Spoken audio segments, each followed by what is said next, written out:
We mentioned the Hegseth thing. You had Ratcliffe for CIA. Rubio was up there for Secretary of State. Bondi for DOJ.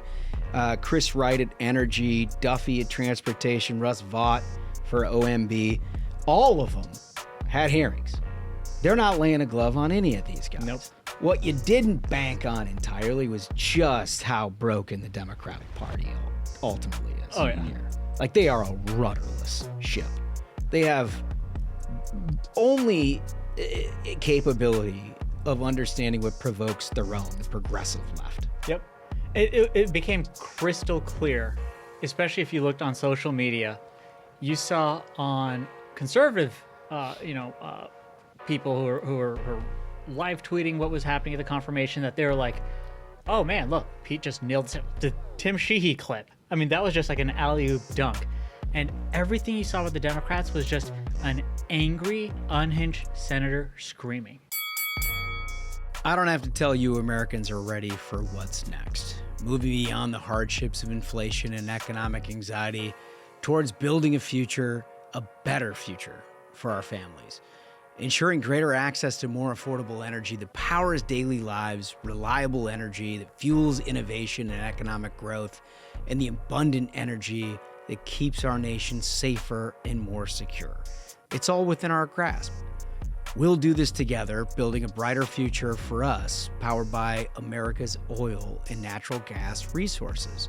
You can learn more about all of this at api.org. Ladies and gentlemen, your attention, please. Just a catching strays over here. You're in for a hell of a show. Keep the faith, hold the line, and own the libs. It's time for our main event. Well, we're edging ever closer to a new day here in Washington, D.C. and across the country with the end, thank God, of the Biden administration and a new beginning with the inauguration of Donald J. Trump. Welcome to the Ruthless Variety Program. I am Josh Holmes, along with Comfortably Smug, Michael Duncan, John Ashbrook, left to right across your radio dial. A full dais here today. Yeah, the whole team is here, and you really are starting to not just feel the excitement for Trump coming back to the White House. You're starting to see it. Like, all the security gates are going all over. I hope to God, I know they are taking security very seriously, because these left-wing lunatics have made many attempts on President Trump.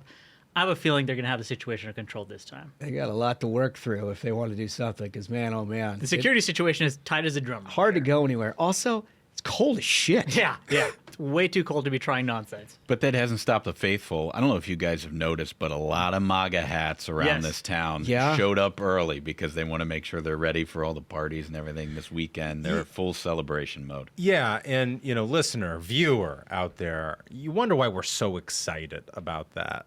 You got to understand, D.C. is like 95% Democrats on any other week. Yeah. So we're in enemy territory constantly. Like, that's just sort of something we've internalized in our professional career. And so we really look forward to moments like this where we finally get to be among our people. Yes. Oh, totally. And here's the thing. If you haven't spent any time in D.C., the town takes the shape of an incoming administration relatively quickly. And it took me a while to figure that out. When I first moved to D.C., George W. Bush was president, and I was like, everybody's walking around with cowboy boots and stuff. I remember that. And I was like, what is... I thought, I definitely didn't think it was a southern state or like a Midwestern or Western state. And I was like, well, what's up with all that? And I didn't really come to grips with it until all the Chicago people from Obama moved in here. Oh, yeah. And then all of a sudden it was nothing but tight rolled jeans and U Street up there. You know what I mean? And they were like, yeah, real gritty urban stuff going on. And then Trump comes to office, and Navy Yard is the young, vibrant part of town. Yeah. And then Biden comes to office and becomes the criminal part of town where people get carjacked and shot. No, seriously. I mean, that's kind of maybe COVID played a role into that. But Biden, because they're such a creature of D.C., it like reverted back to its like Marion Barry days of it's like, no, this is most primal form of just crime and fear. This is the real DC. With a handful of CCP lobbyists and Ukrainians, nice suits rolling around. Yeah, that's about right. So Trump's coming back, and we couldn't be happier. It's going to improve morale, shall we say, with the Variety program and everybody else around here. We're going to answer some serious questions that you've got today. I'm sure everybody's been watching the nominees that President Trump has put forward through all of his various cabinet positions, and they're all getting a hearing now in the Senate. Remember that Senator Thune, majority leader, his endeavor was to try to get as many of these to a point of confirmation at the day of inauguration as he can, starting with the security apparatus and then moving beyond that. They've done a pretty good job of lining these things up. It's been like rapid fire, almost red zone like TV with all the various hearings going on over the last 2 days. And it seems like there was a lot of huffing and puffing when he was making all of these announcements from Democrats and everybody. Well, this person can't get confirmed. Well, they're going to have a lot of trouble. They're coming up short on this one. We're going to tell you why it is that all of those things have absolutely not come to fruition, and it really was punctuated to begin with Pete Hegseth's hearing just crushed on Tuesday. This was what Democrats thought was the lowest hanging fruit. This was the guy who didn't have the typical Pentagon credential, meaning he hadn't managed a big bureaucracy or sold arms, basically, right? Or like been a part of the defense industrial complex. Yeah. So he came outside of the typical, Secretary of Defense. And so that coupled with then them unearthing all the salacious allegations, many of which were just like made up of whole cloth. So we read all of that for like 2 months. Everybody's like, whoa, this is going to become a real problem. What you didn't bank on entirely was just how broken the Democratic Party ultimately is here. Like, they are a rudderless ship. They have only capability of understanding what provokes their own, the progressive left. Yep. It became crystal clear, especially if you looked on social media. You saw on conservative, people who are live tweeting what was happening at the confirmation, that they were like, oh man, look, Pete just nailed the Tim Sheehy clip. I mean, that was just like an alley-oop dunk. And everything you saw with the Democrats was just an angry, unhinged senator screaming. Yeah. It could not be more clear. They took no lessons from Election Day, because they ran on the Democrat is like, no, we're the hall monitors. We're going to lecture you and tell you how you have to be, and no. And they're continuing that. That's the whole image Americans have of the Democrat Party. We saw it at the Pete Hegseth hearing. Poor guy had to sit through that, but he nailed it. Yeah. And meanwhile, you saw the Republicans, Tim Sheehy's questions specifically, where it was just like, what ammunition is being used? Oh, those were great. And Hegseth nails every single one. That's what you want to look for. Yeah. I think someone who has experience in the military at that granular level, because they've been there. I think also for the Democrats, and this always existed, but especially in the Trump era, it's like they can't help themselves. Mm-hmm. Like, they just beclown themselves in these hearings because they're looking for their 15 minutes of fame. Everybody wants to be the nominee in 2028. That's it. You've got Senator Blumenthal, the guy who lied about serving in Vietnam, up there questioning the credentials of Pete Hegseth. Like, are you kidding me? Yeah. You got Elizabeth Warren, who, like, I think is one of the chief messengers of this, like, the Democrats' whole ploy of, like, Donald Trump, there's for the rich and it's corruption and all this sort of stuff. And so she goes on this stem winder about, like, will you promise to not serve, after your term, with a defense contractor, yada, yada, yada. And it's like, Lloyd Austin was on the board of Raytheon before he got that job. He needed a waiver. Like, what? He needed a waiver. Required a Senate waiver. He needed a waiver. Yeah. Right. Friend of the program, Mark Wayne Mullen, pointed that out. He sure did. These people just don't have a leg to stand on. They really don't. But I think, one of the things that we were endeavoring to do by illuminating that, it's not just rhetorical. It's not just that they beclown themselves.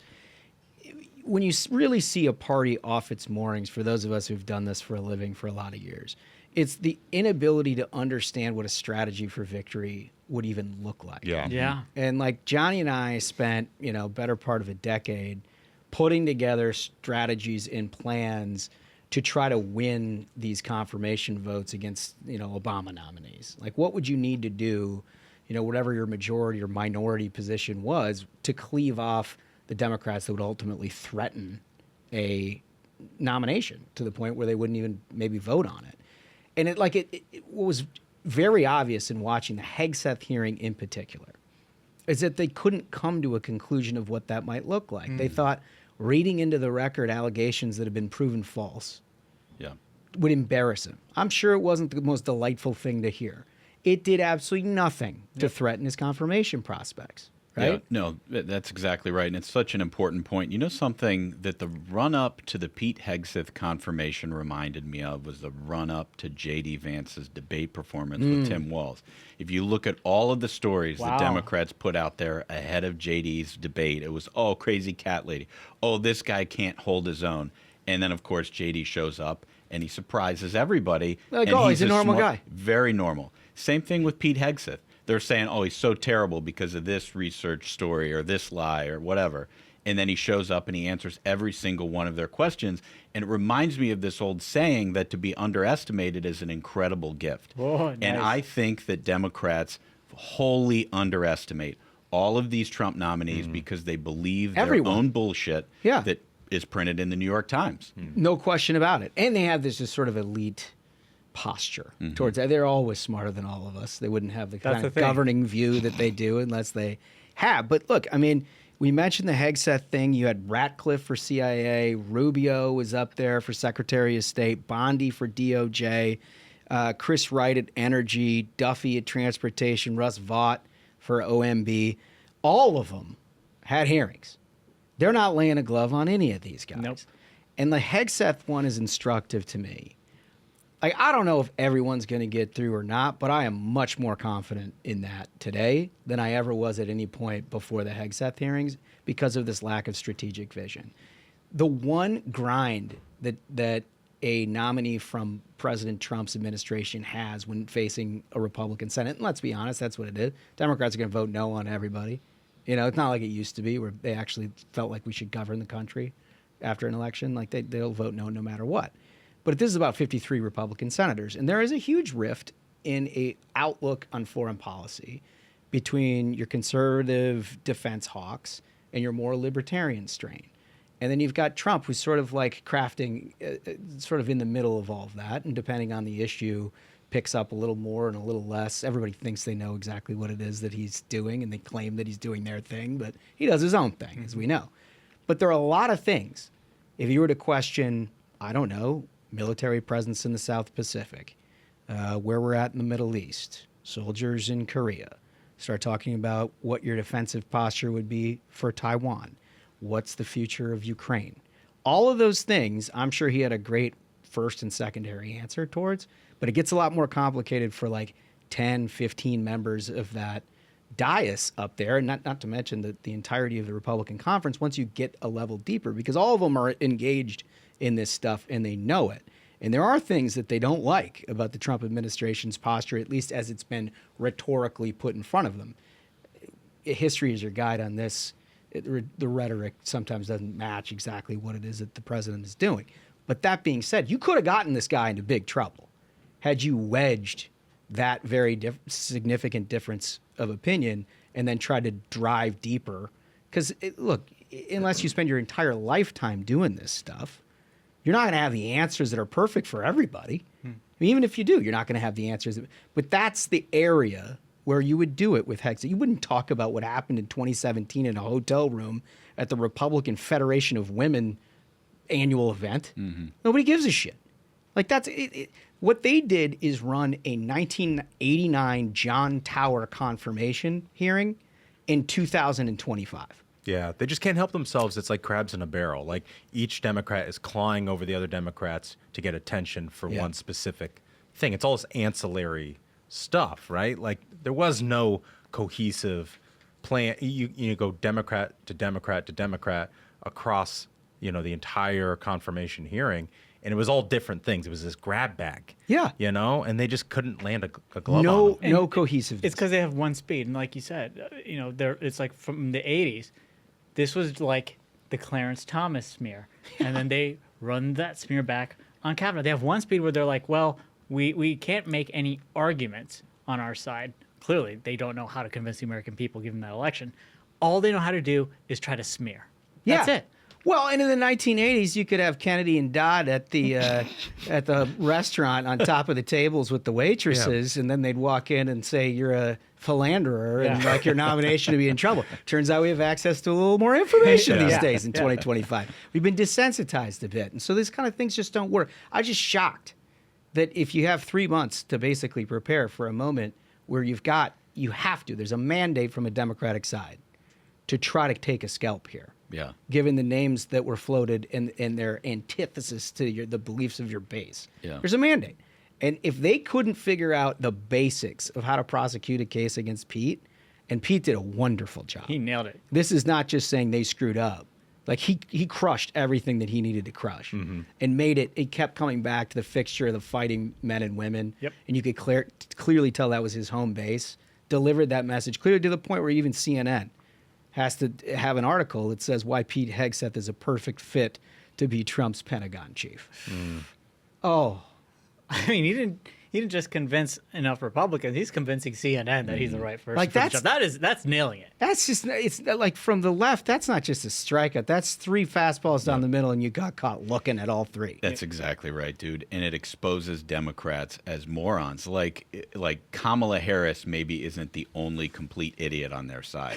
It extends all the way down their bench. Yeah. And they really have to do a lot of soul searching and how to like break out of this like fantasy land caricature mold of like, this is what we're arguing about Republicans, and get back to reality and start arguing. But they can't. I don't think they can. And we've talked about this in so many issues since Election Day of like, do they wake up? Does the fever break on the left? You know? And there was evidence that some people got the joke. Yeah. But certainly not all of them. But it's just not going to happen. It's become a shirts versus skins exercise. And behind all of these questions are well-funded left-wing dark money special interest groups who are trying to get a scalp, to your point earlier, Holmes.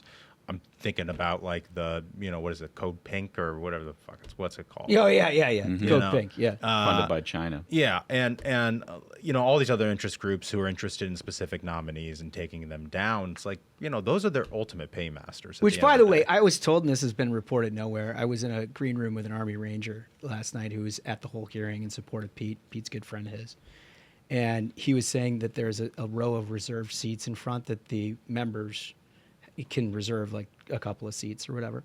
And so, he was, I don't know, maybe just behind these seats, and they were empty and people were starting to fill it in.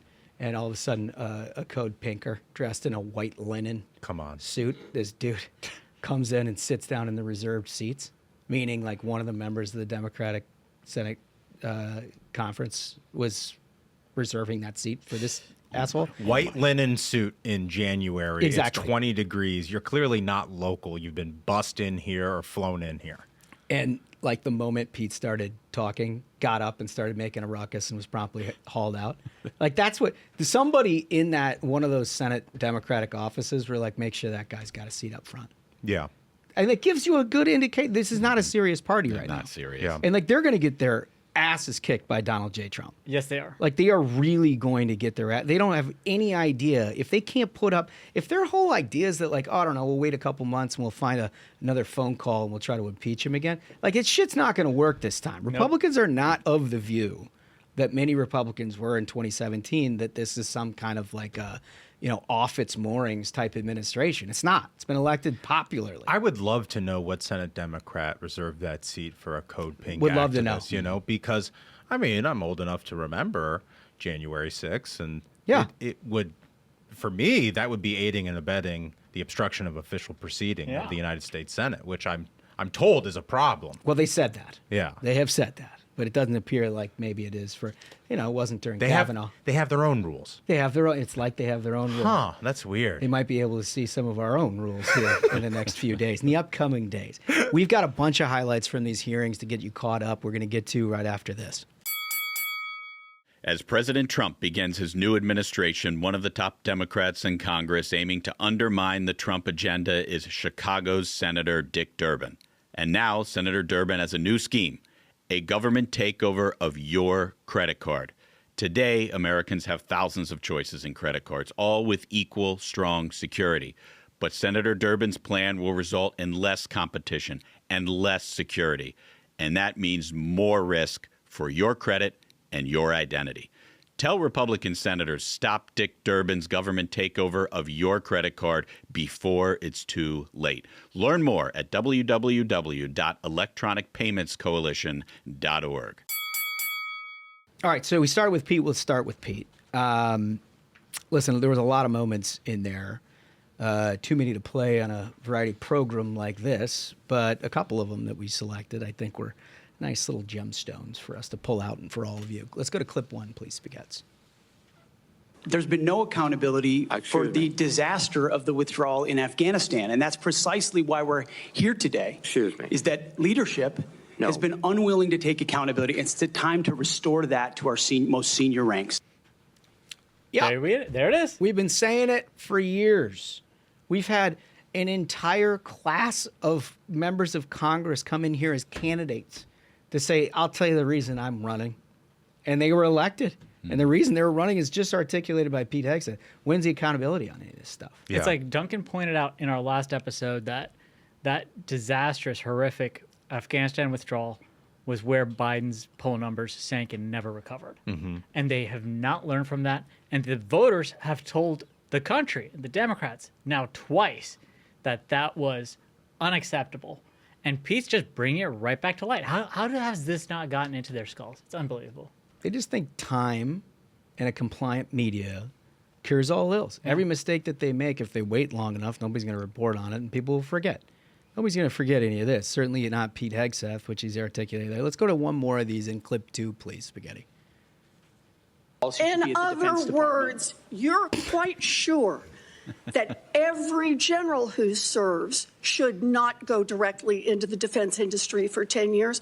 You're not willing to make that same pledge? I'm not a general, Senator.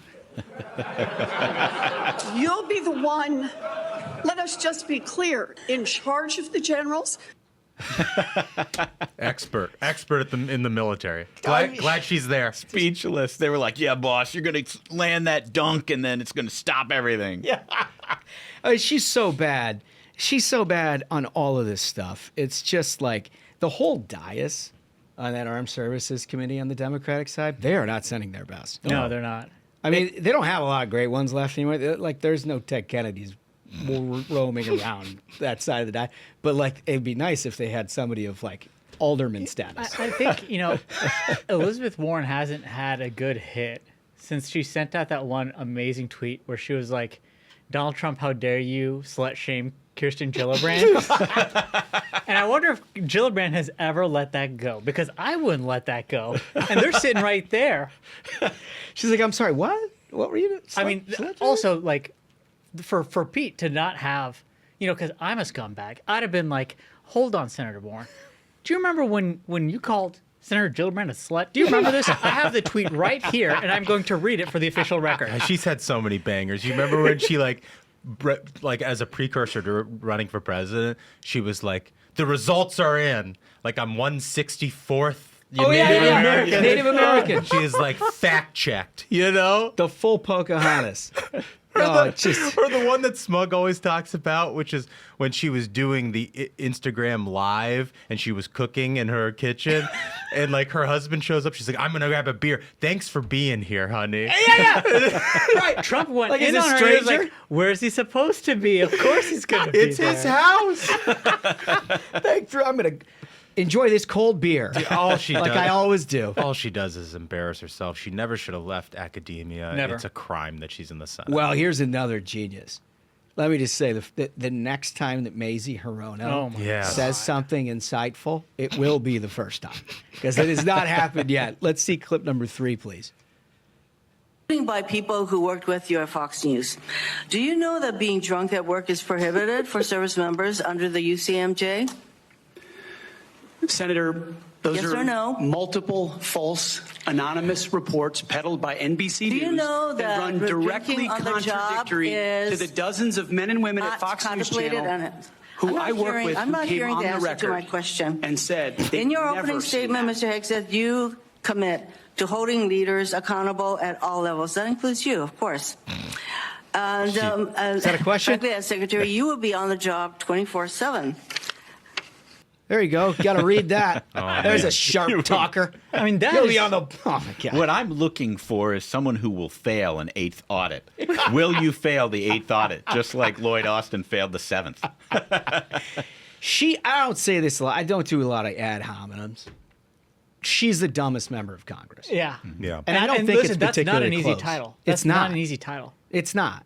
Like everybody, there's a whole host of them that are competing. I mean, there's people who thought that if you have too many people on a corner of Guam, it would tip over. So we're talking about you've got serious competition for the title of dumbest. Well, and you remember, like, I usually hold the Senate in a higher regard. She's long been the dumbest senator. I just included the entire House of Representatives. Which is also, that's stiff competition. That's that's a self-admission. That's a big deal around here. For her to not even, like, it's also tough for her staff because clearly they're like, ask this and then try to dunk with this question, then this question. She can't even read it in the form of a question. She just keeps blowing past the question. Do I just keep reading the up and down the sheet of paper? Yeah. Like there were 4 questions that she's just reading one after the other while he's still answering the first question perfectly. Imagine doing all that. You're on the armed services. Like, you are literally in charge of this situation. Yeah.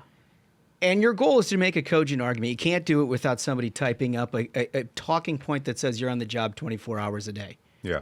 Like, that's your talker that you need to read. You can't remember that, can't recall that. But you also then, because of your assisted notes, don't ever get into, like, serious defense policy issues. No. Don't get into, like, military procurement. Don't get into, like, I don't know, bases around the world, manpower. Like, what's his thought on this? Like, all very important pieces of information. None of it. They don't give a shit about that, dude. They're looking for a clip for social media, which is the only reason you would frame the question. Do you know you're not allowed to get drunk if you get this job? Yeah. Thanks. Oh, thanks. That's awesome. All right, cool. Waste of your time, waste of my time. I wish Lloyd Austin was drunk. We probably would have had better outcomes. Yeah. I mean, anyway, let's go to the next clip. Clip 4, please. The senator from Virginia starts bringing up the fact that what if you showed up drunk to your job? How many senators have showed up drunk to vote at night? Have any of you guys asked them to step down and resign from their job? And don't tell me you haven't seen it, because I know you have. And then how many senators do you know have got a divorce before cheating on their wives? Did you ask them to step down? No. But it's for show. You guys make sure you make a big show and point out the hypocrisy because the man's made a mistake. And you want to sit there and say that he's not qualified? Give me a joke.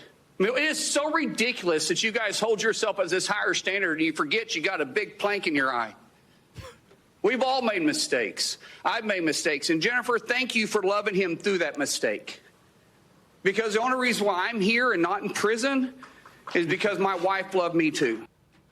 I mean, it's just, first of all, as Senator Mark Wayne Mullen, friend of the program, was on last week. I was sorry I missed that one. I ran into him last night. Yeah? Yeah, and I was like, he was like, man, I got here early this morning. I was planning on being in bed. And he's like, now I could do all these interviews. And I was like, well, you just got to talk about your talking, I guess. But what I found amazing about it, I was like, did you know that you were going to, like, get involved? He's like, no plans for that at all. No script. He's like, I just sat there and I got so pissed. Yep. At listening to these guys that I was like, someone's got to say something.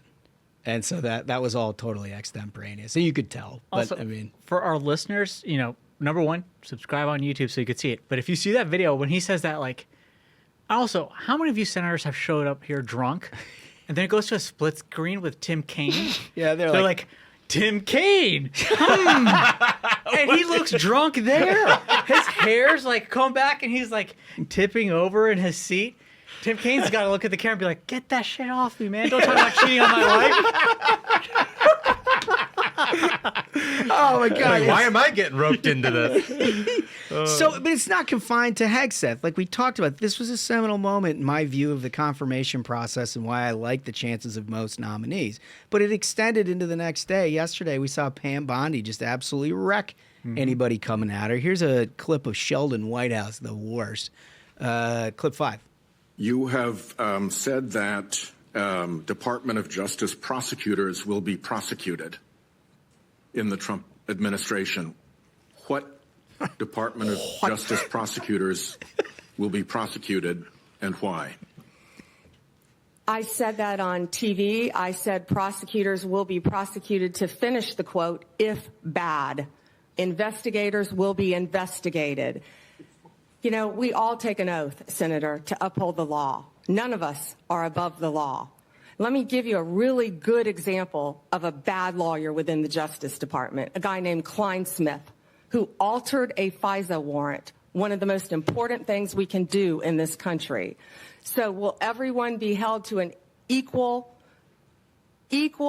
fair system of justice if I am the next Attorney General? Absolutely. And no one is above the law. That's how you do it. Just jammed it. And can I say specifically, when it comes to Sheldon Whitehouse, who is quite possibly, and this is again a tough title, the most corrupt member of Congress, it's a known fact that he sold a judgeship to his donor, Jack Reed, in Rhode Island. It's a known fact that his wife works for one of these left-wing dark money climate groups that directly try to lobby on environmental issues that he puts into bills. That's cash and carry government right there. And for him to try to talk about like Smug? justice, he should be in jail. He's also the most like slimy, Just a scumbag. effete, like scumbag Northeasterner that you could ever lay eyes on. You just look at him, you hear his voice, and you just want to give him a swirly. Yeah, it just, I mean, dying to put him in a locker. Yeah. Yes. You know, and he's and then you hear like the Sheldon White Club stuff. He's like, but then you know everybody's been a racist during his career. Anybody who opposes anything he does has been a racist. But then he's a member of like an all-white operation. Two all-white operations. One wasn't enough. One wasn't enough. Yeah, it's just unbelievable. So anyway, that'll give you a little flavor for how things are going. Look, there are challenges ahead. And, you know, I think you look at the RFK nomination, whether Democrats, there are Democrats that will support, you know, given his previous, work in the Democratic Party. I don't know. I kind of doubt it. But there's challenges there. Tulsi Gabbard, somebody who's been pretty outspoken on a bunch of Intel stuff, that when you're ahead of Intel, she's going to have to answer some tough questions. Like, I don't know, but if the game plan was to do with them what they have done with the first batch, I don't think we got any problems, boys. Yeah, it's becoming crystal clear. These are, number one, they're strong candidates for these cabinet positions. Number two, they have done their homework. And the teams around them who've been prepping them, these guys have been showing up ready to roll, and the Democrats haven't, and it's clear as day. Yeah, I think also, like, it's important. I mean, obviously, you know, senators have an advise and consent role, and I respect that. But, like, you also have to recognize, and I'm speaking specifically to the Republican senators out there, is like RFK, Tulsi, they represent parts of this coalition that won on Election Day. That's right. Like, Donald Trump brought them into the fold of this movement for a reason, and they represent a constituency as well. So they deserve a fair shake. That's and right. I ask all the questions you want, but they deserve a fair shake. Yeah, I think that much is guaranteed. And what I've seen out of this first batch of hearings, Republicans are holding up their end of the bargain by making sure all these folks are getting fair hearings, and then, you know, shouting down their Democratic colleagues when they're being unfair about stuff. Yeah. So far, so good. We'll see how it goes from here. Big news. We mentioned this a couple of times. The inauguration, obviously Monday. Big day around here, big day for our country, and the Ruthless Variety program will be a part of it. We're very excited, and we've already announced that we are going to do our game day set. Yep. We're going to be down there. Do we talk about the specifics of where we're sitting at this point, or we leave that out? Is that a security concern? You can say Freedom Plaza. Yeah, we're at Freedom Plaza. Big all time. Right? So you know where that is. We're right on Pennsylvania Avenue there. Clean look at where all the festivities will be going on at the Capitol with the inauguration, the big speech. I know there's going to be hundreds of thousands of people out there cheering it on. And then we're right on the parade route. You recall part of the procession after inauguration is the president, vice president, their whole teams and families and bands and all kinds of pomp and circumstance to follow. And we'll be right there for all of it. And we hope you join us. If you come to our YouTube page, /Ruthless Podcast, you can find us there live. We'll send out a couple of alerts, won't we? Yeah, sure we will. Sure we will. And you can also see us at the main page at the inauguration, where we'll be the entertainment. Yeah. Yeah, it's like kick straight from the. It's noon from 2, right? That's our immediately following the president's speech. Yeah, that's the best possible time slot, and kick it from Carrie Underwood right to the Ruthless Right. Yeah, that's right. and if she sets up the acts for us. Well, it's important that you set the mood. Yeah, a little. And further, for listeners of the program, we've got tickets. If you want to be there and get a seat and see it all live and be right there in Freedom Plaza, what's the URL for that one? Yeah, ruthlesspodcast.com, and then you'll see it in the navigation. It just says parade. Click there, fill out the form. Do it as soon as you possibly can. As soon as possible, please. It's and very, we apologize. very limited. We got all this stuff late too. Everybody's getting this late because everybody is trying to get this thing put together in the safest possible manner. Yeah. We're just getting this stuff, but we wanted to provide you the opportunity. Remember, if you do want to take us up on that, go to ruthlesspodcast.com, click the parade link. That'll give you to an outsourced, not us. It's the inaugural committee that deals with it.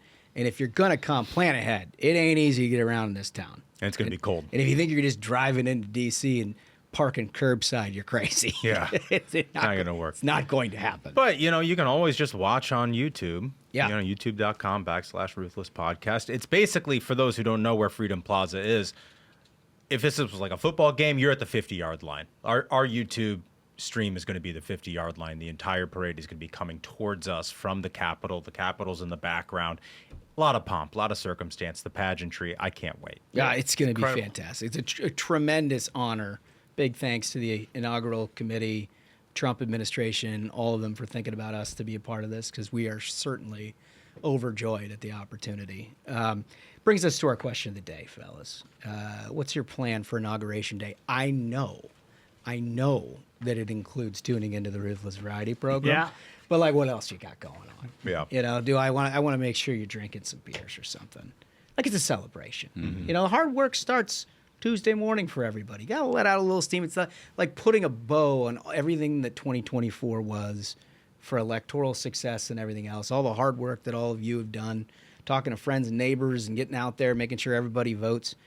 Monday's your day to celebrate it, and we'd love to know how. It's a double celebration. It's not just the Trump administration is back. It's the end of the Biden administration. Yeah. That's a lot to celebrate. Yeah, if you're inclined to celebrate negatively, that is... Two celebrations in one. Yeah. It's like a wedding and a funeral on the same day. Funeral of an enemy. Yeah. No, it's fantastic. So when we come back, we're going to get your comments from last episode. Recall this is about Gavin Newsom, the ever-running next challenger that Democrats are attempting to put up, and his efforts to make a bad situation much worse in California. Did he destroy his chances or not? We're going to get to your comments right after this. I don't have to tell you Americans are ready for what's next. Moving beyond the hardships of inflation and economic anxiety towards building a future, a better future for our families. Ensuring greater access to more affordable energy that powers daily lives, reliable energy that fuels innovation and economic growth, and the abundant energy that keeps our nation safer and more secure. It's all within our grasp. We'll do this together, building a brighter future for us, powered by America's oil and natural gas resources. You can learn more about all of this at api.org. All right, fellas, we're going to get to the comments. Remember, you got to like and subscribe here on the YouTube page to get these things into ragging, and we go through every single one of them. Great comments. Once again, a lot of smart stuff out there. To do this, we always start with a voice. Okay, this first one comes from Lady Elaine Fairchild, and straight from Mr. Rogers. Lady Elaine writes, agree, Newsom is going to pull the ultimate RICO scheme benefiting from protecting from the violence he caused.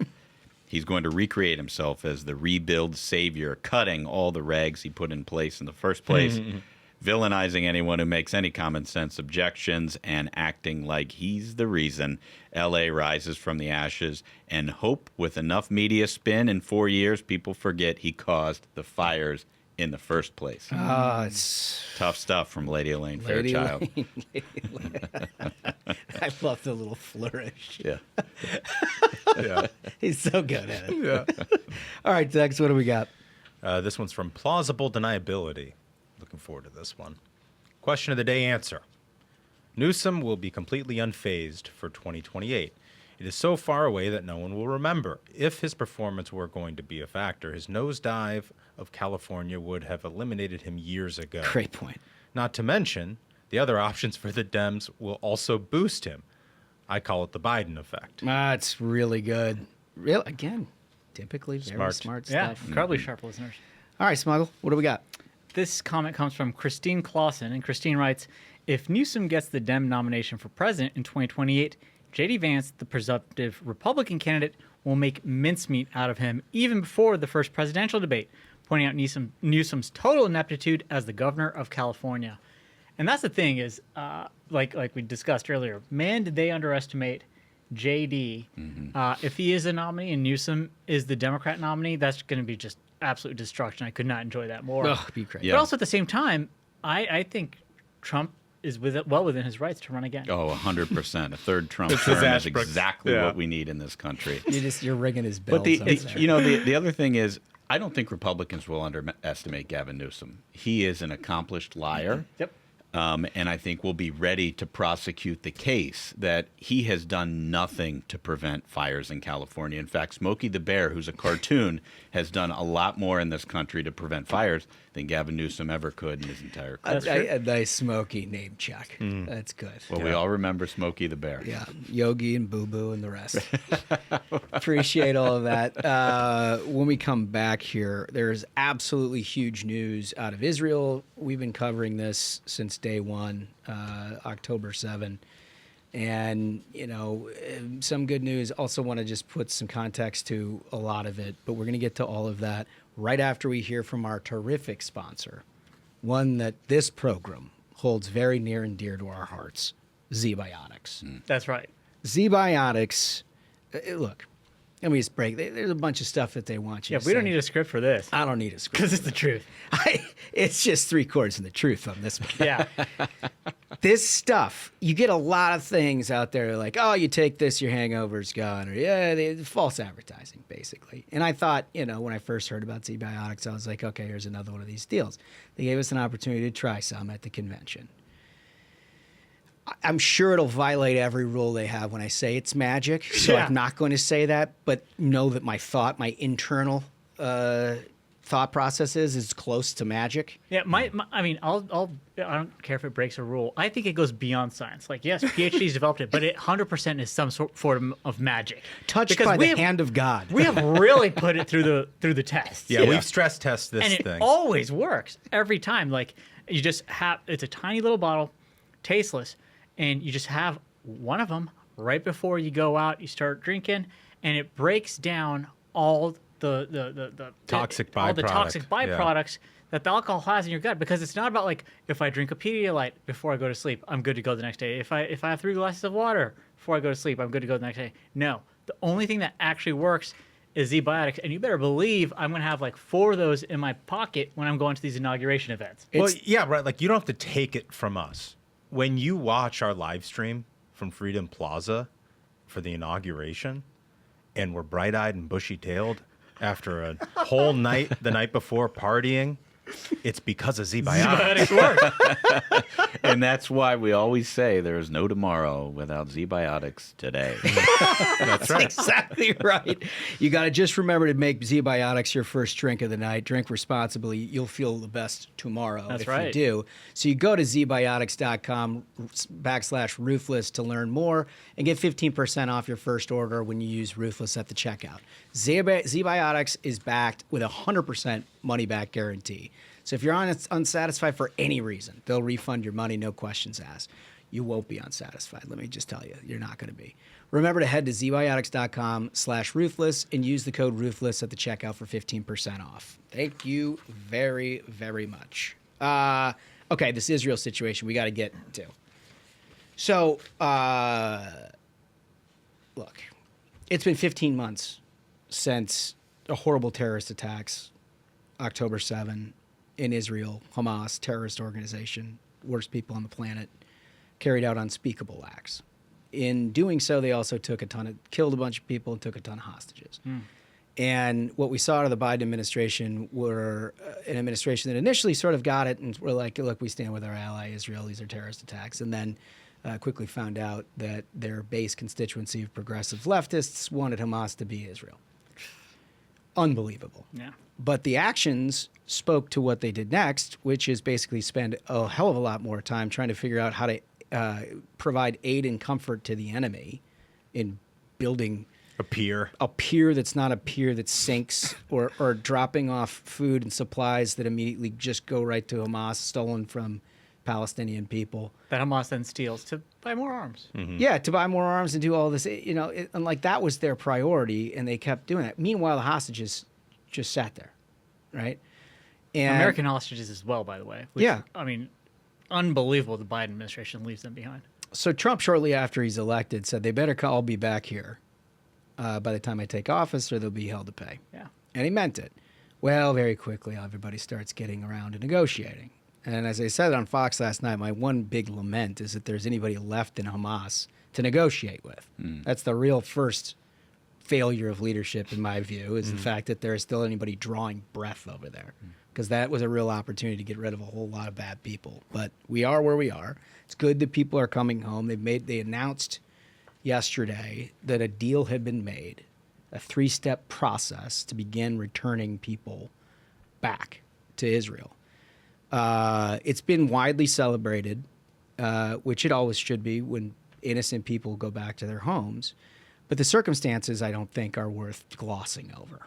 I don't want to put any lipstick on this pig. The fact that it took 15 months is unspeakable to me.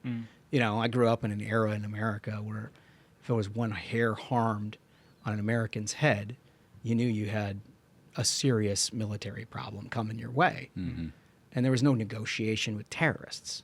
Remember that? Hell, it wasn't even that long ago. Under Trump, he literally sent a dog to kill a terrorist who hurt an American. Not only are you going to die, but a dog and a robot are getting you. Yeah. Right. It's not going to be nice. So, look, I think it seems like the incoming Trump administration was supportive of these talks. They're obviously hugely supportive of people coming home. But there's a bunch of stuff here that is like sort of unbelievable to me in many ways, where they've got they're going to the first round of this. Apparently, there are hundreds of Palestinians in Israel that are being detained for one reason or another. Israel doesn't take hostages, right? This is a democratic country. This is an fierce ally. They have a moral compass. But for whatever reason, they have these folks. They're all out and they're all going back, and it's like 3-1, the number that was committed to by Hamas to release back to Israel. So in and of itself, I'm like, oh, okay, so the value proposition seems off a touch, given what these folks have done. But be that as may. The second piece of it was that they were going to release 50 more. When they released 50 of our hostages, it included a number of women who are serving in the Israel Armed Forces, and 5 in particular. And those 5 are being released in exchange for 50 Palestinian prisoners, and let's just call that what they're terrorists. Yep. Including 30 militants who are serving and already been convicted to life sentences. So they're they're doing the essentially taking people off the equivalent of death row, violent offenders, already convicted in a court of law, 30 of them, and sending them back to Hamas in exchange for our people. Like, I don't know, man. Like, it's a win that our people are coming home, no question. But does that feel that great? Yeah, but it's always going to be asymmetrical because, like, Hamas is a terrorist organization. So the people in Israel's possession are terrorists. Yeah. And the people that Hamas has are Israelis or Americans who've been, hostages now for a year and a half. And so this is always a situation you're going to be put in because, in Hamas's own words, they love death more than we love life. And that's just the reality. It's true. I just don't care for the antiseptic way in which it's all being described. And, I heard yesterday in a newscast, they're like, at 33, they hope that 22 of them are still alive. Jesus. Yeah. They hope that, okay, so you've negotiated the release of 11 dead people, which it's important to return the bodies. No question about that. But, like, this is what we're talking about here. Well, and then you got to also think about the future security, for Israel and allies like the United States. I mean, the mastermind of the October 7th attack was released in a previous prisoner exchange. Yeah. At Israel. He was in prison. Yeah. Yeah, no, I mean, this is what I'm talking about. I mean, look, you don't have to actually be a diplomat to figure out that when you are paying a heavy price for hostages taken of your country, there will be an incentive structure built for people to take more hostages. Mm-hmm. There just is. Now, I understand. I don't blame Netanyahu or anybody in Israel for wanting their people back. They've had a long history of, like you said, having to pay an asymmetrical price to get their people back. But in the end, with American leadership, I feel like we could have done better than this. And it started on October 8th, to be honest with you. And again, the fact that there's anybody still drawing breath within Hamas is a problem from my standpoint. But, like, they have 2 more steps. I'll bet you dollars to donuts that the second step is, like, extended, where they're going to try to get more people out in exchange for, all kinds of other things. And then the third step was something about basically setting up their own government in Gaza. Okay. Well, I'll tell you what that looks like. I know who they're going to elect. But the ballot just says Hamas. Right. Right? And the guy at the ballot box is wearing a ski mask and a bomb. Yeah. To make sure he knows how you're going to vote. And he has your dinner for that evening. Yeah. Because he took it from Joe Biden. It's true. Yeah. I mean, we laugh because it's ridiculous.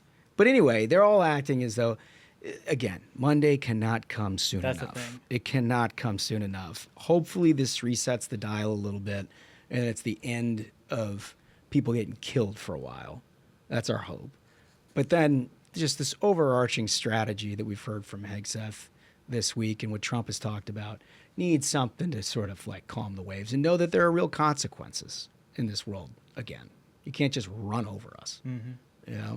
Anyway, wanted to touch on that quickly. Another thing that is really going to hurt the Democrat I think hearing strategy and maybe electoral strategy is TikTok.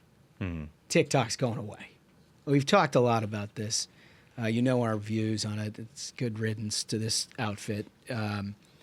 But since Congress passed its divestiture or close, meaning it has to entirely be sold out of the hands of people who are tied to the CCP, there's been a lot of court cases and everything else. All this is settled down, and now the rubber's hitting the road. Mm-hmm. As of Monday, the whole thing needs to be done. And TikTok announced Sunday, the power switch is getting flipped.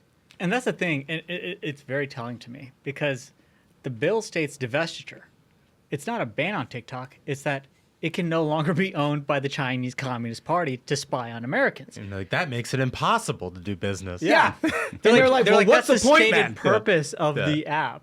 Because it would still function if you just move it to American servers and be like, okay, here, I say give the keys to Elon Musk. He's got the money to buy the damn thing, that's for sure. They're like, no, we're shutting it They're down. like, no, what's the point of having this? Yeah, if we can't hurt you and steal all your data, we don't want to run it anymore. Yeah. So... it's just, I mean, it perfectly unmasks the whole charade. Mm-hmm. With all these people, it's an American company. We have no ties to the CCP. And they're like, all right, we'll just divest of that then. And they're like, somebody on Twitter posted code from TikTok, and it was all of these like backdoor lines of code, and they're like, hey, wait a minute, I thought there was no connection to the CCP in this. What's all this backdoor code? And they tried this strategy last time. We talked about what a failure it was when this bill was first in Congress, TikTok did, of where they were like, they put a screen that when kids, because they're targeting kids, when kids would try to use the app, first it said, you press this button to call your local congressman and tell them to save TikTok.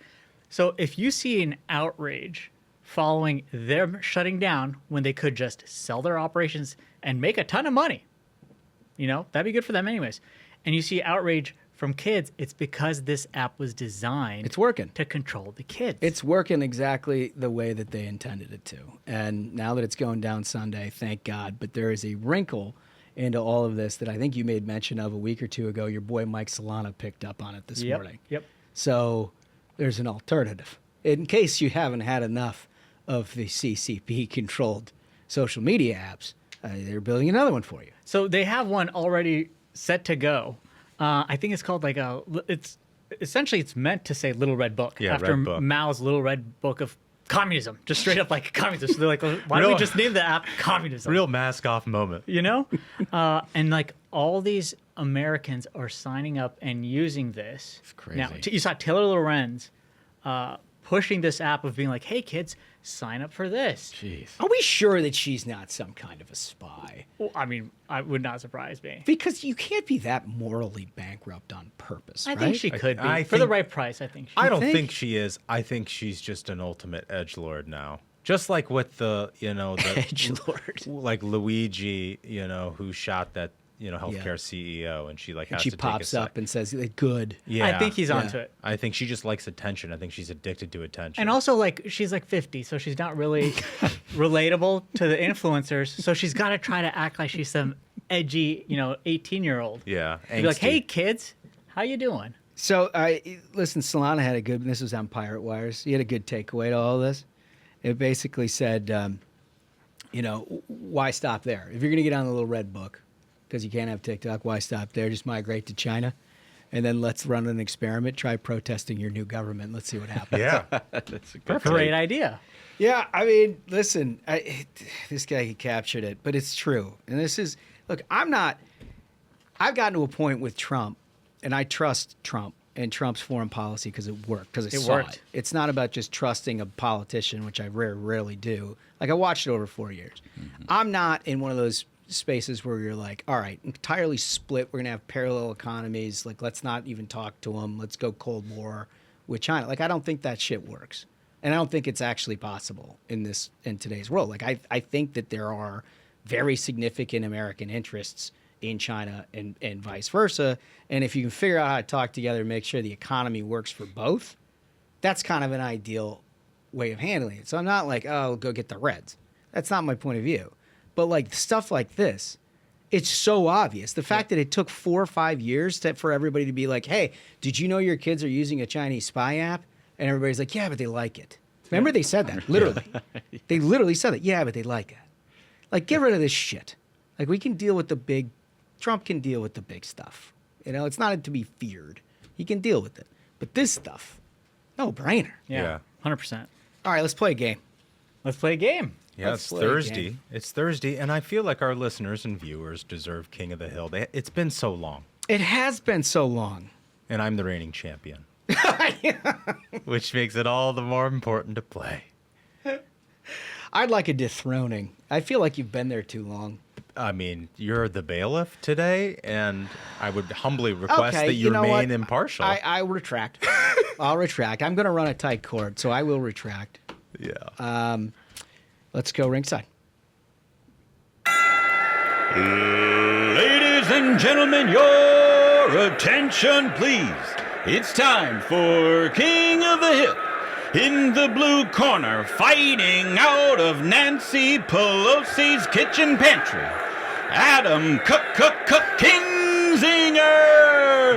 And now, in the red corner, fighting from who knows where, and current champion of the world, Ron Philippa. How do you say it anyway? Filipowski. Well done. Nice. Well done. And Smug, you bring in Kinzinger. Yeah. Wow. I came to play. I like it. This I is like awesome. it. All right, so we always start with the champion. Yeah. Hold on. Let me just pull up my... While he's doing that, I'll remind our listeners who haven't heard this game, because you just tuned in the new year, it is about social media personalities, media personalities, sometimes lawmakers in this case, but usually falls into all of the above category, who used to fashion themselves as conservatives that Trump basically broke the brains of. Yes. And so all the things that they cared about or said they cared about, they now run entirely opposite. It's kind of an ironic game, and these are the hottest takes We choose 2 competitors, and here we go. Holmes is the bailiff, and your announcer is the judge. So we referenced this in the previous segment, the ceasefire deal with Israel and Hamas, and that's big news. Everyone's really excited about it. Well, everyone but like the never Trump, former Republican liberal left. What's the exhibit number, please? Exhibit number 3, please, baguettes. So what you see there is a chyron from CNN. And the chyron says, did Trump's bombast lead to likely hostage deal with Hamas? ? Which is just like, they're investigating a story. Donald Trump makes an ultimatum that like all hell's going to break loose if you don't deliver these hostages back home where they belong. Yes. And so CNN has the gall in his mind to be talking about that. He quotes that and he says, what the fuck are we doing here with this bullshit? Like it couldn't possibly be. We are back. We are so back, fellas, because we are returning to this era where all these left-wing lunatics on the internet police their liberal media every single day that they're normalizing Trump. They're trying to work the Trump is being normalized. You're doing it. You're participating in the normalization of Donald Trump, who's Hitler and he's a fascist. So that is my submission for round 1. Okay. Challenger? May I have Exhibit 10, please? Adam Kinzinger writes, Trump could easily stay quiet on these fires until he is president, but he is so weak, he needs a, misspelled, villain, and it needs to be the victim. Never have I seen a whinier child in my life. So I love this for so many reasons, because as a failed never Trumper, this guy can only have one speed if he wants to keep cashing those checks, and it's that Dems can't do wrong.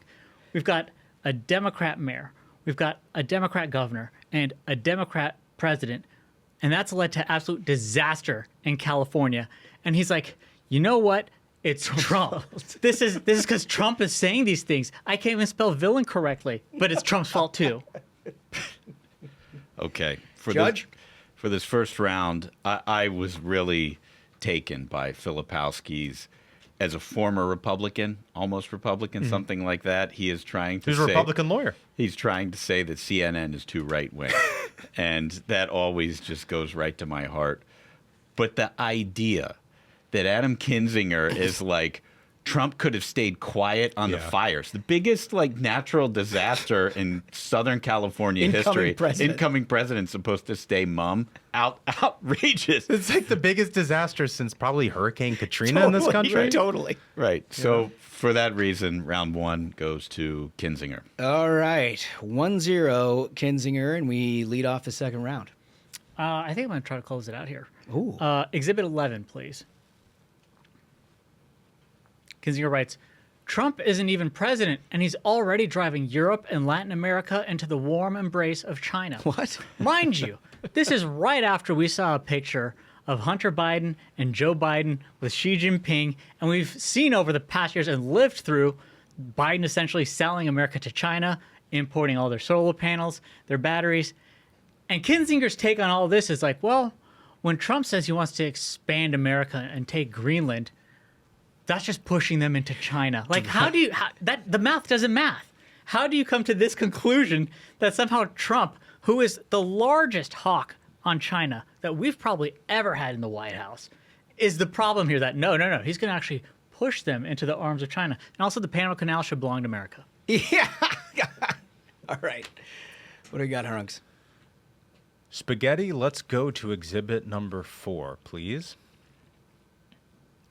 Ron Filipowski writes, and I love this whole genre where they provide their consulting advice to Republicans as if they're still Republicans. One of the best. Repubs in the Senate and House, just know that once you cross the Rubicon of politicizing aid to victims of natural disasters, that is a road that you don't want to go down, especially since your states seem to have a lot more of them, and you tend to lose your majorities quickly. Okay, so number 1, I love the threat in all of this. Would be a shame if something was to happen to Florida, something like that. But then also, They're the first to politicize every disaster. Everything. You had Go back and look at COVID. The nominee of the Democratic Party politicizing a hurricane as it was coming on land in Florida just 60 days ago. Right. The hell is he talking about? He's like, you will be the first in the history of our democracy to politicize a natural disaster. It's like, what the fuck are you talking about? Wow. Like, I'm old enough to remember Kanye West being like, George W. Bush doesn't care about black people. Oh, yeah. Yeah, I remember that. Katrina. All right, my Judge, what do we got? Okay, as outrageous as that Filipowski take is and off the mark and everything else, the idea that Adam Kinzinger is going to change the narrative on Trump in China with just one tweet is Jen Rubin-esque brainworms. And for that reason, Kinzinger wins round 2 and gets a 2-round knockout. Huge win. It's probably the only W in that man's life. I will respect the will of the court, and I just got to say, Filipowski had a good run. He did have a great run. The Much guy better. When you first surfaced him, I thought I was like, oh, this is a token opponent. He beat Sherry My Sherry and Jen Rubin. Never expect him to be a beast like that. No, it was like that Buster Douglas run back in the day. Just showed up and you're like, what's he doing here? And there he goes. He played with the big boys and came out on top multiple times. All right. Thank you for joining us for the game, and thank you for doing all of this stuff. We've got one more deal that we got to show. It's a graphic of the perfect crime. Yes. Can we get graphic 1 up, please? What you're looking at in Canada, unknown activists have been adding drawings of penises to symbols of solidarity with Palestine. This has sparked a wave of outrage in the Arab segment of X. The graphic speaks for itself. It's the perfect crime in that if authorities are looking into this and looking for a graffiti artist who happened upon putting a phallus into the gripped Palestinian hand, well, the charge would likely be graffiti. And in order to do that, you'd certainly have to find the person that put the hand there in the first place, wouldn't you? Genius. It's genius. It is brilliant. What a hero. And if you're only listening, that, again, is a reason you need to subscribe on YouTube. Because that's just genius. Yeah, it's like there's some sort of conservative Banksy out there doing the Lord's work. So good. Let's get to our guest, Brent Gardner. Well, we're just days away from turning the page from campaign 2024 to what the heck are we going to do about it? And that's been on the mind of all of our listeners, why we get engaged in these kind of things. And so we figured, what better to do than talk to somebody who's engaged in all sides of this stuff. And so where else to look but AFP's Brent Gardner. How are you, sir? I'm doing great. How are you guys doing? It's great to see you again. It's great to be back in this new era. You're looking happy, smiley, optimistic. It feels like the world's looking a little bit more happy and optimistic everywhere I go. It does. Imagine that. It does. So look, all of our previous conversations, clearly there was a heavy emphasis on the results of the election and the opportunity that would bring. But you've stayed laser focused also on what you do if you get that opportunity. Yeah. And you all spent an enormous amount of time not only talking to grassroots and everybody, but then also in the Capitol, lawmakers, newly elected lawmakers, about the critical issues that people ultimately cast a ballot over and how we can help bring some of that to fruition. Yeah. No, and I think this season that we're entering right now is about the promises made becoming promises kept. And I think that's the exciting thing about where we are right now. We're on the precipice of all the things that drove people to the polls to care about this, to deliver to the U.S. Senate, to see the kind of change we've seen in Washington, ultimately come to fruition. Members of Congress are excited about it too. I mean, it's been a tough few years for folks involved in this game. No question. And so I think the opportunity to go out there, roll up your sleeves and get stuff done, I think that's upon us. So. Yeah, well, no question. But you also think about, it really is an opportunity because this thing went the other way. There are a bunch of things here, and I know that are high on your agenda list that are not only not attainable, but could slide backwards to a point where you can't recognize your country. Yeah, and we were headed that direction. I mean, and the good news about it was, all the doors that we knocked and all the folks that we talked to last year, they were connected to the challenges that we all faced. And they were looking for people that wanted to be able to drive those solutions. But if you look at the challenges of the border, if you look at the expiration of the Trump tax cuts, which would actually mean the a significant tax increase for every American family and business. These were the things people were aware of. They're already struggling coming out of the pandemic with the inflation. They were struggling, with everything from the Bidenomics economy. Yeah. And now is the chance for those folks to see those things addressed. So, yeah, things could have gone real bad real fast. Well, I think people were connected to it. I want to ask you about the agenda. Yeah. That's coming up. Obviously, there's been a lot of back and forth about process. Is it one big, beautiful bill? Is it two bills? What are you going to do? But I want to ask you about the meat and potatoes. There are some things that have to be extended, and I'm thinking specifically about the Trump tax cuts from his first time around. And the economy is a really big deal right now. A lot of people out there struggling, and a lot of people are really hoping for these Trump tax cuts to either be extended or improved in some way. And I'm wondering what you guys are doing on tax. Yeah, so we just announced on Monday the launching of a new initiative. We've already committed about $20 million to this. We talked about this on Tuesday. Yeah, I mean, it's really exciting. And the goal here for us is to be able to do just what you said, extend and improve on what we saw from the 2017 bill. And, what we look at, you mentioned things could have gone the other way. This represented about a $1,500 tax cut for American families across the board, more in some places. In places like Nevada, it was more like $3,500. That's wild. So if this were not something we were able to deal with, I mean, ultimately this would have represented a massive tax increase for folks. But I think the good news is it's not just one plan, it's two plans. Do we think that there's a better way to do it? Here's our perspective. Get it dealt with as soon as possible. Mm-hmm. Folks who voted last November wanted to see progress early. And so whether it's one bill or two, we think the best opportunity is to deal with it right away, to deal with it aggressively, and to be able to push forward with the members who talked about this in their elects or their re-elects, to get out there and get it done. So it's really a smart perspective. We've talked about this a lot on the show, but ultimately, what the president's year one is going to be judged upon, and maybe the whole 4 years, is what has he done to reverse the damage the Biden administration has done to the economy? Yeah. How do we get back to that sort of optimism that we had from 2017, 2020, pre-COVID, when everything was growing and felt like we were limitless in our economic capabilities? And all the other stuff, like we got to deal with the border. Something has to be done congressionally. A lot of stuff can be done on day one through executive orders, and we see Stephen Miller and others talking about doing that. But I think your point is really well made. This is not something that can slip. No. Ultimately, markets react to certainty, and the certainty of getting something like this done will have a huge ramification economically across the globe, really. Yeah, no, absolutely. And I think that's why it's so important to make sure we deal with it early, because companies are going to make their decisions on investments now. Yeah. In many cases, as these things are expiring throughout the year, it could affect their behavior. The sooner we do it, the sooner we have certainty. The sooner that companies can understand that they're entering a new economy, a Trump economy, that they can make those types of investments. And that's going to matter. We don't want economic headwinds as we head into the midterms. We want the good policy that's out there that we're advocating for to have an impact for businesses, and those businesses to be able to hire people, and the growth of the American economy to kind of reverse a lot of the damage we've seen over the last 4 years. So sooner the better. And I think, anytime that Congress can focus on efficiency and trying to pass it, that's probably a good thing. Yeah, no question about it. So I know that you've other things on the list too. You mentioned border security. Clearly absolutely. Extremely important to the folks that you've been talking to now for years. Yeah, no, the Libre Initiative has done trips with members of Congress down to the border. They've seen firsthand the challenges we have down there.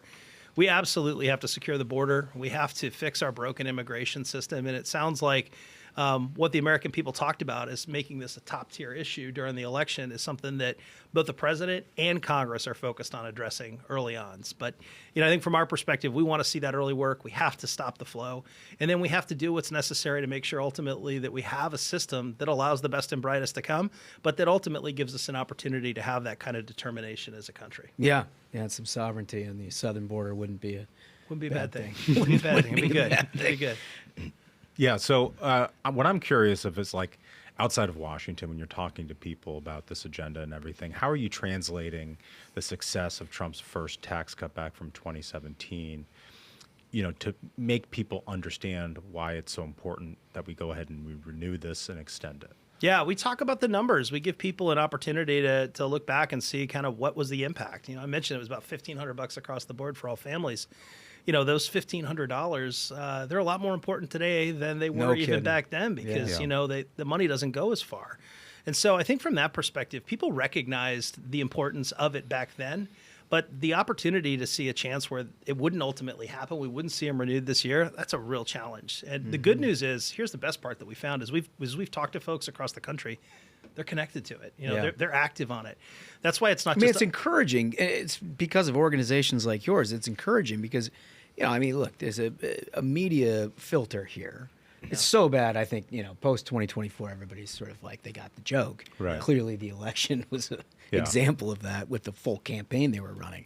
But during those tax cuts, you couldn't go even read a supposed unbiased AP story without them calling like tax cuts for wealthy. Yeah, I noticed that. But I also noticed that Joe Biden didn't repeal them.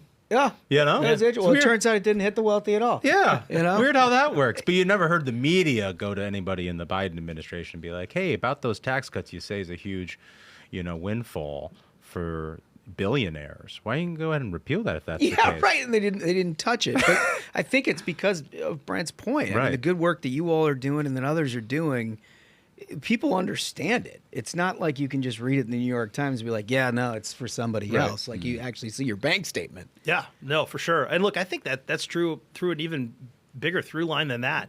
People have realized the impact of the yoke of government on them, and everything from the COVID shutdown to the impact that taxes play to the growth of the administrative state and the regulatory state. Yeah, the regulatory piece is a huge part of what you guys are picking up steam here in the last few days of the Biden administration. Isn't it unbelievable? Yeah. It's crazy. It's crazy. They are the regs part. Yeah. So obviously we talk about taxes a lot, and the regs is something most voters don't really think about as much. If you run a business or maybe you're a farmer and you're dealing with the EPA a lot, then this is front of mind. But for our listeners and viewers, could you explain what sort of what is top of mind in those regs that Trump can go ahead and reverse on day one? Two things I'd say about this. There's an opportunity to utilize the Congressional Review Act and deal with a lot of the regs that are being done here at the end, these midnight regs. But on the regulatory state, this issue in particular is having a moment right now. Between the decision last year in the Loper-Bright case and the elimination of Chevron deference, Congress taking an interest. You've seen leaders like Steve Scalise go out there and talk about a need for Congress to do things differently, to not push this to the agencies. And DOGE is one of those moments where you're recognizing that people, on the front end of this, they recognize the impact of government growth, the size of government, these programs intruding in their lives. One of the most underreported things about Trump's first term that he did so well was his 1 in, 2 out. And I don't remember the exact number of this, but it turned out to be like 1 in, 7 out or something like that. Incredible. Yeah. Incredible. And so when you free up the power of the American economy and you don't put the boot on the neck of the American entrepreneur, the amount of growth that can come out of things like that is it's unbelievable. It's wild how productive we can be when we're not actively trying to reverse the economic ingenuity of this country. So I think there's a lot that can be done on day one. Congress, I think, is starting to put together the plans to go through the legislative practice. I'm hopeful that these agency heads that are moving in, they seem focused on how to be able to eliminate the bureaucratic red tape. And look, I think just ultimately the American people recognizing the need to right-size government is a cultural moment in this country that can't be overlooked. Yeah, so we talked about the border, we talked about the economy and what it means for taxes, what it means for regulations, but energy sector is a huge part of the American economy that the Biden administration has kept their thumb on for 4 years. I'm wondering what you think can be done about unleashing American energy on this economy. Yeah, I mean, a lot of people can say that whatever they're talking about is the most important issue for the next generation. Energy is a very well-defended perspective of what is the most important thing. Whether it's the baseload generation that we need to be able to have, issues around transmission, issues around permitting, across the board, our challenge is that the economy of the future requires more affordable and abundant energy. Yeah. And so that's one of the reasons why some of the actions... It'd be great if it's domestic too, wouldn't it? Yeah, it would. I mean, ultimately, it has to be domestic. Yeah. Everyone's excited about about AI and what it could mean, but the growth and the cost of being able to service the type of compute you need to be able to do that is enormous. I was just told you plugged it into the wall. I heard that. Yeah. Well, Teslas are self-generating in their electric. So I mean, but listen, I love every opportunity to be able to do that. The truth is, our nation has an embarrassment of riches when it comes to the ability to produce energy. We lead the world in innovation when allowed to do so. Yeah. And the barriers that we create artificially to that are the barriers that will keep us from leading the world when it comes to success. So energy has got to be a critical component of that. And good news is, both members of Congress and the Trump administration seem focused on making that a day one priority. Well, and it's also a huge national security component. For right? sure. Which is another thing that you guys have got your minds wrapped around. It's amazing. It's like you're involved in almost everything. Feeling pretty good about where we're at. We got a lot to talk about in the next several years, and hopefully beyond that. But look, I think from a national security perspective, I'm also really optimistic. I think we've got some great folks that are going to be coming in this new administration. We've got a Congress that seems to be dedicated to not making foolish investments in things that we shouldn't, and focusing domestically on building strength at home. And I think if we follow through on those things, and I'm hopeful that we will, yeah, the world's going to be a safer place. What I like most about Brent is he's just like clearly and concisely puts together in like 4 little boxes pretty much what all of us are thinking. Yeah, right. But then, you guys are Trump knocking on doors and making sure people do this stuff. Hey, man, the great thing about our job is that the energy we have comes from people out there who care and are doing great work. Yeah. We've done 30 million voter contacts in the last 2 years. I didn't do that by myself. That means there's some energy out there in the grassroots to go out and not just be active on your own, but spread that to other folks. And that is exciting. That's an opportunity for this country to not just take a step out of the dark, but really leap forward. Yeah. Well, we thank you for everything that you've done up to this point and know that you're going to do here in the future. Stay in touch. You guys too. Let us know what you're up to, how we can help, because it's a very important mission. Yeah. Thanks so much, guys. Really appreciate it. Thanks, Brent. Thank you. All right. Man, I just love that guy, and he is doing a ton of stuff ahead of this new agenda. Yeah, I mean, look, they've been doing great work, and the fact that they just seamlessly transitioned to the governing part is in and of itself part of the promise that they keep to voters when they're mobilizing people to go out and do this. We're going to make a difference in this country. They're following through with it. We're going to keep up with them all the way through because they're really working hard. Yeah. Recall or question of the day. What are you going to do for Inauguration Day besides tuning into the Ruthless Variety Program Inauguration Game Day Special? Because that one you're not going to want to miss. We're going to have a bunch of special guests too. Yeah. People you probably haven't heard from before. So we're going to do all of that. We're going to suffer the cold for you, dear listener and viewer. It's projected to be 20 degrees. Yep. Yeah. Are you going to bring the whites out? No, I'm going to be suited up. We got to celebrate. Oh, my God. I'm doing this professional style. It's not every day you get Donald Trump back in the White House. Maybe we'll get a third time. I'm going to look like a snowman. You think so? Yeah, like a Michelin man. Maybe thermals underneath the suit. There's not a scintilla of professionalism in my look happening on Monday. So you might want to tune in for that, too. Anyway, that's what we want for your question. You can answer that if you like and subscribe on our YouTube channel. Check out some merch while you're there. We'd love it. And with all of that, fellas, I think we did it. I think so. Absolute banger of an episode, gentlemen. And if you don't want to just tune in, you want to attend, hit up our website, grab a ticket, and see the show live in person. So thank you, Brent Gardner, and thank you, dear listeners and viewers on YouTube. Like and subscribe. So until next time, minions, keep the faith, hold the line, and own the libs. We'll see you on Monday. Stay ruthless.